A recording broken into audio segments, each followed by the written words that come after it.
Ось так виглядає штамбова троянда Red Leonardo da Vinci.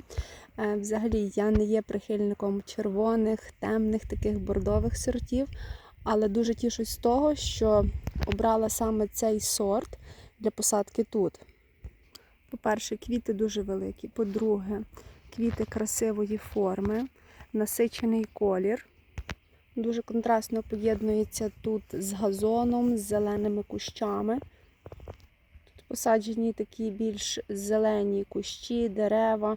І якраз ось такі штамбові, насичені кольорові сорти троянд додають контрастності, яскравості, барв.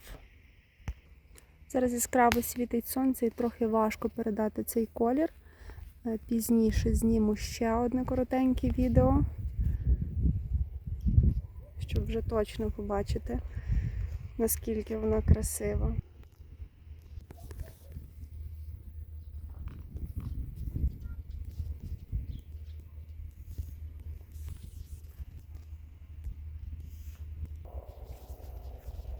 І всю довжину.